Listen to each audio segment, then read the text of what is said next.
নমস্কার আমার প্রিয় বন্ধু, দিদি ও বোনেরা, যে যেখান থেকে এই ভিডিওটি দেখছো তোমাদের সবাইকে জানি অনেক অনেক প্রীতি ও শুভেচ্ছা। আশা করছি আমার সকল বন্ধুরা খুব ভালো আছে আর সুস্থ আছে। আর আমিও মোটামুটি আজকে একটু শরীরটা ভালোই আছে। এখন আর কি বলতো, আগের মতন না নিয়মিত ভিডিও দিতে পারি না, বড় ভিডিও তো দিতেই পারি না। ছোট ভিডিওটা তাও একটু শর্ট ভিডিও 2-4টে হয়তো একদিনে করি, সেটাই হয়তো পরপর ছাড়ি।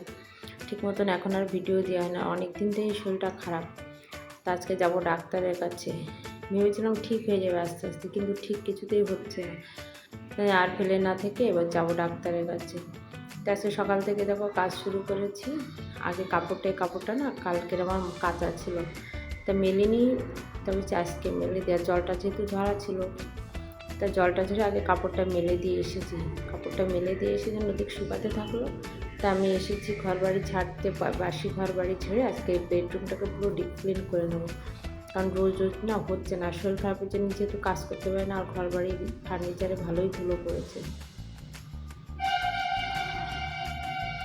তা আগে একবার সব ঘর বাড়ি একবার ঝেড়ে নিচ্ছি, ঝেড়ে নিয়ে তারপরে আবার যেহেতু ঝাড়ার পরে আবার ধুলো আবার একবার ছাড় দেবো।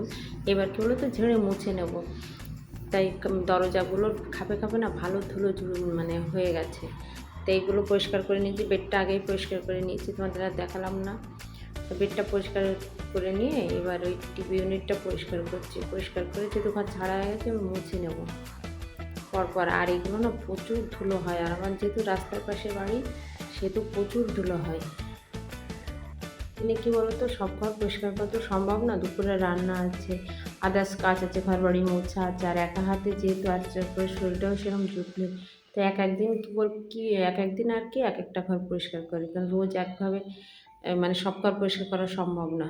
আর চেষ্টা করি উপর উপর ধুলোগুলো রোজ মুছে নিতে, যতটা পারিস ততটা করে, আর যতটা না পারি ছেড়ে দিই, আবার অন্যদিন করি। বেশি চাপ নিই না, মানে একদিনে অত কাজ করতে যাবে অত চাপ এখন আর নিই না। আর যেহেতু নিজের শরীর খারাপ হলে না কেউ এক গ্লাস জলও দেওয়ার নেই সংসারে, যে কেউ এসে শরীর খারাপে শুয়ে থাকলে এক গ্লাস জল এসে দেবে সেরকম কেউ নেই। যেহেতু আমার বাচ্চারা ছোটো, সে তো আমার কেউ কিছু করে দেওয়ার নেই। তো এই যে কী বাজার থেকে এনেছে দেখানো হচ্ছে, তো নিরামিষ রান্না করব। পটল, ঝিঙে, তারপরে ভেন্ডি, শসা, এগুলো যেগুলো হয় সবজি বাজার, সেগুলো নিয়ে এসেছি। আমি একপাশে দেখো, একপাশে ক্যামেরা হাতে ধরা রয়েছে বলে না আমার হাত থেকে পড়ে গেল কতগুলো ঝিঙে। তো একপাশে ভাত, একপাশে ডাল, আর মানে ভাত বসিয়ে ভাত হয়ে গেছে, এবার এই যে ভাত হয়ে গেছে, এবার ডাল সম্বরা দিয়ে দিয়েছি। আর এই যে ঝিঙের তরকারি বসিয়ে নিয়েছি, আর উচ্ছেটা ভাজা করবো, ব্যাস এইটুকুই করবো, আর কিছু করবো না। তো দেখো দুপুরে খাওয়া দাওয়া করে সব সেরে গেছিলাম ডাক্তারের কাছে। ডাক্তার দেখিয়ে এসে এই যে কাপড় চোপড়ের ঢিপ নিয়ে বসেছি। আর সকালবেলা দেখলাম না যে কেচে দিয়ে সেগুলো শুকিয়ে গেছে, আর কিছু ওয়াশিং মেশিনে দিয়েছিলাম আমার সোফার কভারগুলো, সেগুলোও শুকিয়ে গেছে, কারণ অনেক কাপড়। আর এদিকে রোদ্রু ম্যাডাম পড়াতে এসছে, তো পড়াচ্ছে আর আমার সাথে কথা বলছি, আর ওই কাপড়গুলো গুছাচ্ছি। এক এক করে সব কাপড়গুলো গুছিয়ে নিয়ে এবার আলমারিতে রেখে দেবো। আজ অবধি ভিডিওটা যা কার কার ভালো লেগেছে, যদি নতুন কোনো বন্ধু হয়ে থাকো তো অবশ্যই আমার চ্যানেলটা সাবস্ক্রাইব করে থেকো। তো এক এক করে সব জামা কাপড় গুছিয়ে নিয়ে, আর রতুরকে রেখে গেছিলাম ওর কাকির কাছে। আর আমি যদি না থাকি না, ধরো বাড়িতে নেই, আর ও যদি ওর কাকির কাছে থাকে, মানে আমি যদি এক সপ্তাহ না থাকি না, তবুও আমার খোঁজ রাখে না, ওর কাকির কাছেই ও ভালো থাকে, আর ও কাকিকেও খুব ভালোবাসে। তাই যে সব কাপড় চোপড় সব গুছিয়ে রেখে, আর বাইরে না হালকা বৃষ্টি হচ্ছে, আমি যখন বেরিয়েছি তখনই ছাতা নিয়েই বেরিয়েছি। তাই কাপড়গুলো নিয়ে এবারে ওই এই আলমারিটার মধ্যে আমরা রোজকে যে পরা কাপড়গুলো হয় সেগুলোই তুলে রাখি। আর ওই ওই বাবু যে ঘরে পড়ছে তো সেই ঘরের আলমারিতে আমাদের যে তোলা কাপড়গুলো থাকে সেইগুলোই রেখে দিই। আর এটা রোজ কাপড়, রোজকে আর কি পরা কাপড়গুলো তুলি। তো এইগুলো সেরে আবার রাতের রান্না আছে, তেমন কাপড়গুলো আগে গুছিয়ে রেখেছে, তারপরে আবার অন্য কাজ করবো।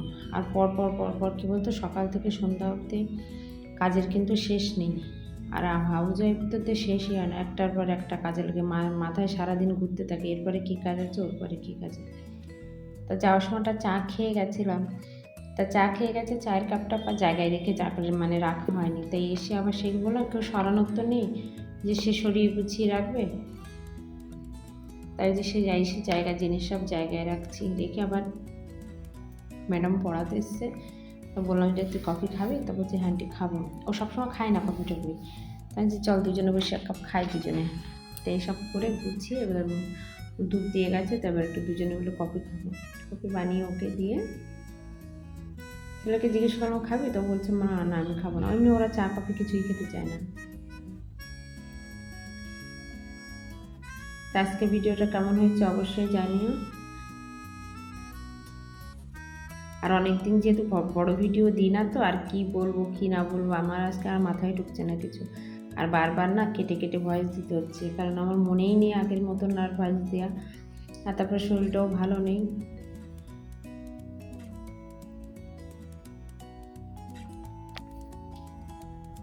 তা আমি যেহেতু ব্ল্যাক কফি খাই, তো ম্যাডাম রয়েছে বলেই আজকে দুধ দিয়ে চিনি দিয়ে এই যে দুজনের জন্য 2 কাপ কফি বানিয়ে নিচ্ছি।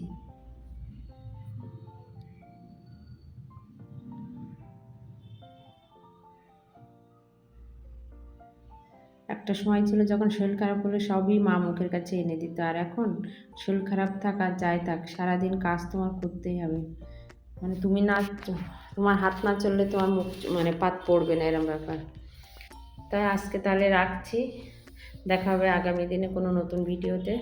ততক্ষণ অবধি তোমরা ভালো থেকো, সুস্থ থাকো। আর আমি এই যে রোদ্দুরের ম্যাডামের জন্য এই যে নিয়ে এসেছি। Tata, bye bye.